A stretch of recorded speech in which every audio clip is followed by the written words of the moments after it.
The market has continued to move up, and I'm going to show you the dashboard here. It was a very good week and actually a very good month. And since April 7th, it's been a very good year. I guess you could say a very good quarter. But the year has had a deep decline in the first quarter and a big rally the second quarter. So kind of a tale of two markets.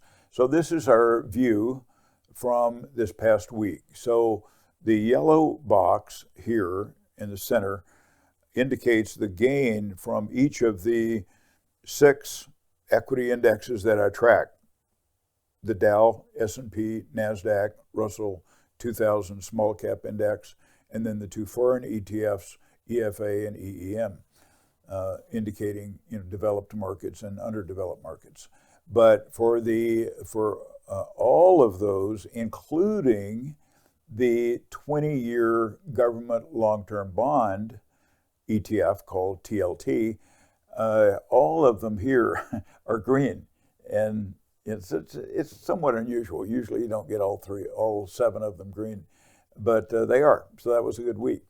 To the right of that is the red box, and this indicates their position on a year-to-date basis. And all of them are green there, except for the last one, which is the small cap Russell 2000 index. So, and it's negative 2%. So to the right of that, you see the red dots and green dots. The green dots indicate that these particular indexes are above their 20-day moving average.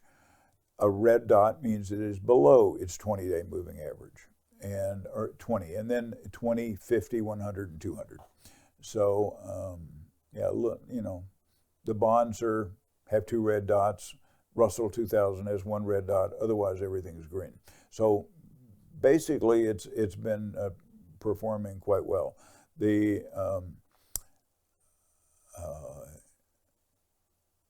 As of last Friday, there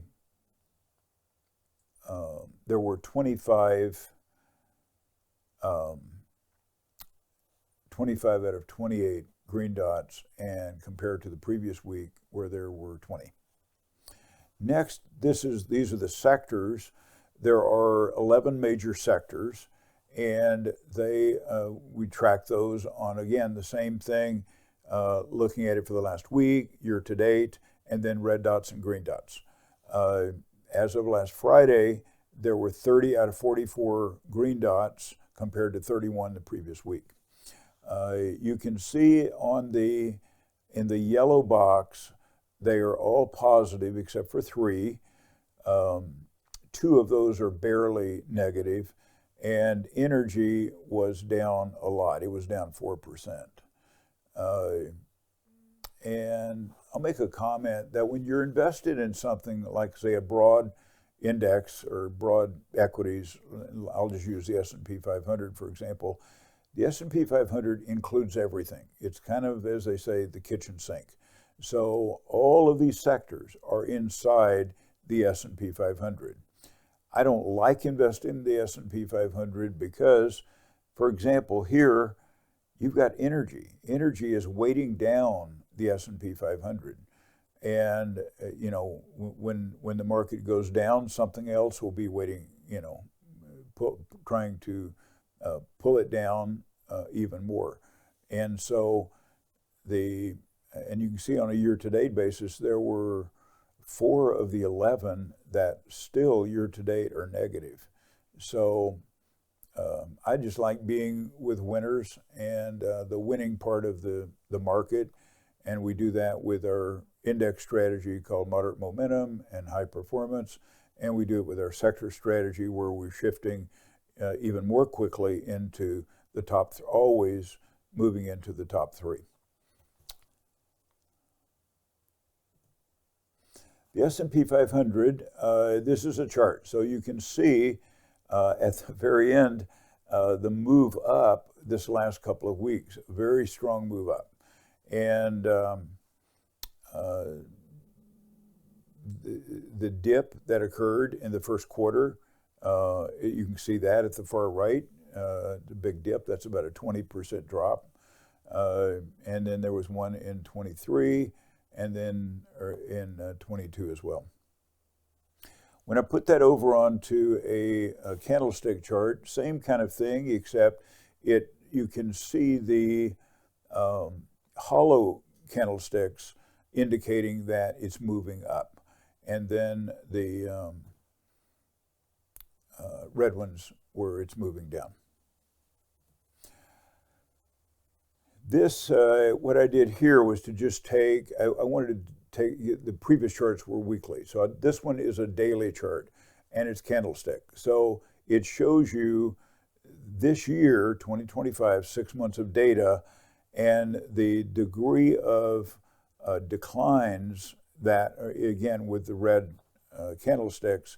And in early April, that was really when the bottom happened, and then from there it took off. So the pre-April 7 and post-April 7 look very different. This is a relative strength chart showing the NASDAQ 100 and the S&P 500. The NASDAQ 100 is the numerator and S&P 500 denominator. So when it moves up, that favors the numerator, NASDAQ 100, and vice versa when it goes down, the S&P 500. The degree of outperformance that the S&P 500 has is illustrated when it goes down. Another relative strength chart showing growth and value. Now, growth stocks in the S&P, companies like Apple, Google, Amazon, Microsoft, those type companies are growth. Value companies would be like, Pfizer and JP Morgan and, Ford and companies like that. And very different kinds of companies. So you can see it goes up and down. When it goes down, it's favoring value companies. When it's going up, it favors growth companies.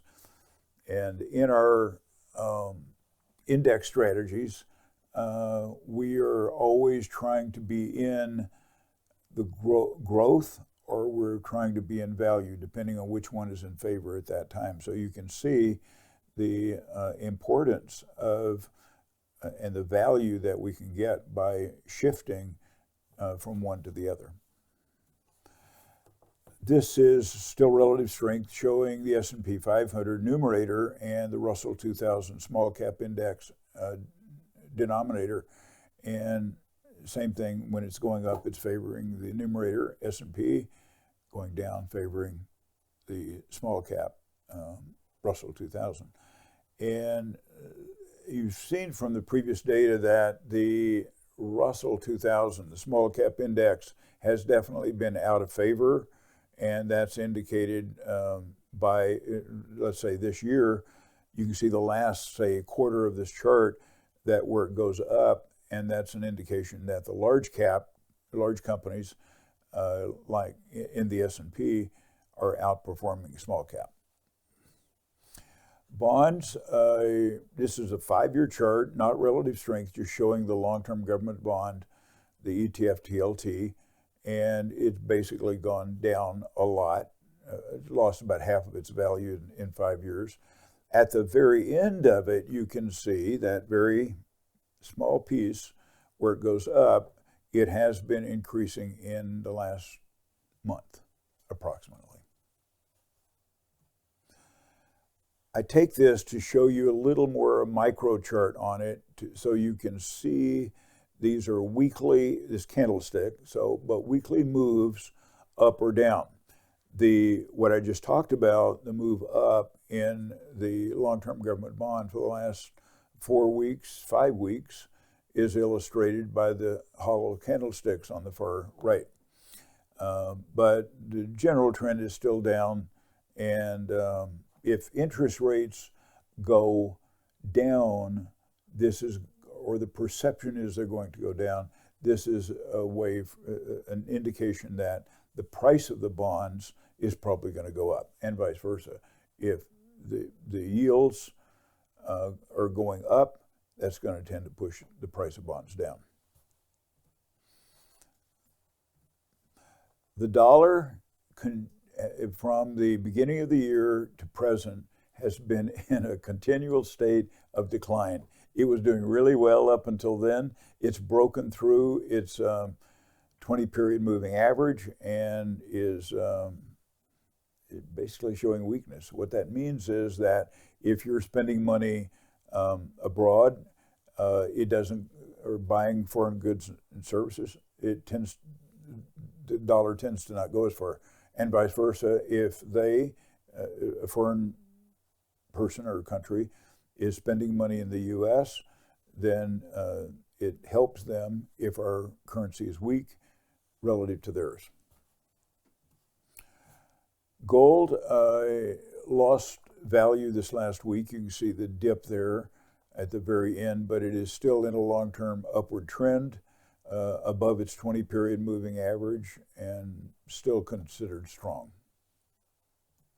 Silver, there's a couple of weeks at the very far right, upper right corner, the part of that's this week is flat. So silver did not go up or down this week. Even though gold went down, silver held its value. But throughout that period of time, it has had more volatility than gold has. Bitcoin went up a little bit this last week. I put a black arrow to show that from about November of 24 to present, it's gone up and down, but mostly it's about where it started in November. That would be about 8 months ago. With the market going up, equities going up, the volatility index, called the VIX, is naturally going to go down. So I put a black arrow to show the direction that the volatility index is moving, and it's down and moving down. So if equities go up, you can count on this probably going down further. I put a relative strength chart to show the U.S., and I pick on South Korea because it's an easy comparison because the chart is so smooth relative to some of the others. When you compare it to other countries, it jumps around more. So, but this, by this going down, what that shows, this is relative strength.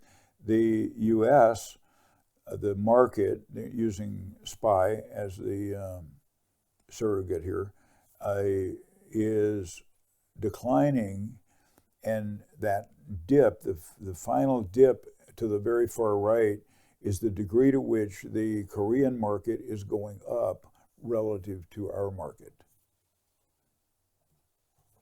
Gold and silver.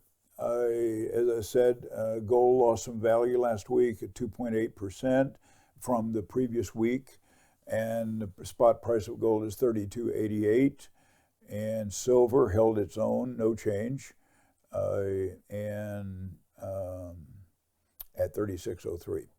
Gold-silver ratio dropped to 91 to 1. A monster box of silver, this is a generic rounds, generic silver, is $18,950. No change from the previous week, obviously.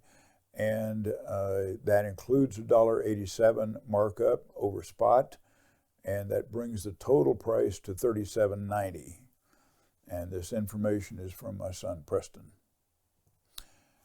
Okay, if you have any questions or comments, leave them in the comment section below. Thank you for watching.